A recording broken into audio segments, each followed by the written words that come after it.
ಧ್ವನಿ ನ್ಯೂಸ್ಗೆ ಸ್ವಾಗತ. ಬೆಳ್ಳಂಬೆಳಗ್ಗೆ ಕೊಳ್ಳೇಗಾಲದಲ್ಲಿ ಅಂಗಡಿ ತೆರವು ಜೆಸಿಬಿ ಘರ್ಜನೆ. ಬೆಳ್ಳಂಬೆಳಗ್ಗೆ ಚಾಮರಾಜನಗರ ಜಿಲ್ಲೆಯ ಕೊಳ್ಳೇಗಾಲದಲ್ಲಿ ಜೆಸಿಬಿ ಘರ್ಜನೆಯಾಗಿ ಸರ್ಕಾರಿ ಸ್ಥಳದಲ್ಲಿ ನಿರ್ಮಾಣವಾಗಿರುವ ಅಂಗಡಿಗಳನ್ನು ತೆರವುಗೊಳಿಸುವ ಕಾರ್ಯ ಜರುಗಿದೆ. ಚಾಮರಾಜನಗರ ಜಿಲ್ಲೆಯ ಕೊಳ್ಳೇಗಾಲ ಪಟ್ಟಣದಿಂದ ಕುರುಬನಕಟ್ಟೆಗೆ ತೆರಳುವ ಮಾರ್ಗದ ಇಕ್ಕಡೆಯಲ್ಲಿ ಸರ್ಕಾರಿ ಸ್ಥಳದಲ್ಲಿ ಅಕ್ರಮವಾಗಿ ಅಂಗಡಿಯನ್ನು ನಿರ್ಮಿಸಿಕೊಳ್ಳಲಾಗಿತ್ತು. ಈ ಬಗ್ಗೆ ನಾಗಣ್ಣರವರು ಲೋಕಾಯುಕ್ತರಿಗೆ ದೂರು ಕೊಟ್ಟು ಕೊಳ್ಳೇಗಾಲದ ಎಪಿಎಂಸಿ ಬಳಿಯ 10 ಅಂಗಡಿಗಳು ಸರ್ಕಾರಿ ಸ್ಥಳದಲ್ಲಿ ಅಕ್ರಮವಾಗಿ ನಿರ್ಮಾಣವಾಗಿದ್ದು ತೆರವುಗೊಳಿಸುವಂತೆ ದೂರು ಕೊಟ್ಟಿದ್ರು.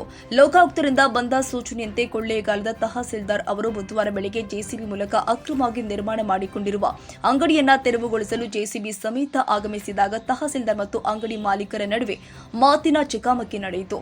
ಕೊನೆಗೂ ಅಂಗಡಿಗಳ ತೆರವಿಗೆ ತಹಸೀಲ್ದಾರ್ ಮುಂದಾದ್ರು. ಈ ವೇಳೆ ಕೊಳ್ಳೇಗಾಲ ಪೊಲೀಸ್ ಇನ್ಸ್ಪೆಕ್ಟರ್ ಶಿವಮಾದಯ್ಯ ಹಾಜರಿದ್ದರು. ಮಾಡ್ಕೊಡ್ಬೇಡಿ, ಲೋಕಾಯುಕ್ತದಲ್ಲಿ ನನ್ನ ಮೇಲೆ ಪ್ರಕರಣ ದಾಖಲು ಮಾಡಿ ಅಂತ ಬರ್ಕೊಡಿ. ಕೊಡಿ, ಬರ್ದು ಆಯ್ತಪ್ಪ ಬಿಡ್ತೀನಿ, ಬರ್ಕೊಡಿ.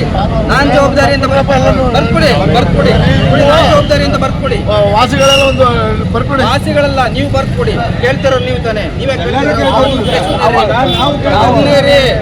ನಾನ್ ಜವಾಬ್ದಾರಿ.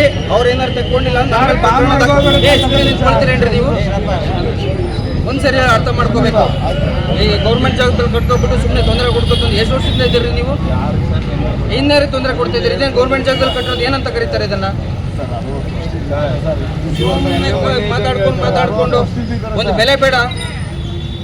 ನೀವು ಕಟ್ತೋಗಿರೋ ಗೌರ್ಮೆಂಟ್ ಜಾಗದಲ್ಲಿ ನಾವು ಬರ್ತಿದ್ವಾ? ಏನು ಮಾತಾಡ್ತೀರಿ? 5 ಸರಿ ನೋಟಿಸ್ ಬಂದಿದೆ. 2023 ಕೇಸು ಎಲ್ಲ ಇಟ್ಬಿಟ್ಟು ಹೋಗಿದ್ದಾರೆ. ನಾನು ಹೋಗಿ ನಿಂತ್ಕೊಳ್ಳ ಅಲ್ಲಿ ಏನು ಹೇಳ್ಬೇಕು? ನಾನು ಅವ್ರಿಗೆ ಅರ್ಥ ಮಾಡ್ಕೊಳಕ್ಕಾಗಲ್ಲ. ಆಗಲ್ಲ ರೀ. ಶುರು ಮಾಡ್ರಪ್ಪ, ಶುರು ಮಾಡಿ. ಬೇಕಾದ್ರೆ ಎತ್ಕೊಳ್ಳಿ, ಬೇಡದ್ರೆ ಬಿಡ್ರಿ, ಶುರು ಮಾಡ್ರಿ. ಯಾವುದೇ ಕಾರಣಕ್ಕೂ ಆಗಲ್ಲ. ನಾನು ಹೇಳಿದ ಅರ್ಥ ಲಾಸ್ಟ್ 6 ತಿಂಗಳಲ್ಲಿ ಕೊಟ್ಟಿದ್ದಲ್ಲಿ ಏನು ಮಾಡ್ತಿದ್ರಿ ತೋರಿಸಿ. ನಿಮ್ಗೆ ಗೊತ್ತಿಲ್ಲ ಅಲ್ವಾ? ಮತ್ತೆ ಸುಮ್ಮನೆ ಇರಿ. ಕೇಳಿ ಎಲ್ಲರಿಗೂ 6 ತಿಂಗಳಿಂದ ಕೊಟ್ಟಿದ್ದೀನಿ, ಕೊಟ್ಟಿಲ್ವಾ ಅಂತ ಹೇಳಿ. MLA ಸಾಹೇಬ್ರು ಹೇಳಿರುವಂತ 6 ತಿಂಗಳು ಕಾದಿದ್ದೀನಿ.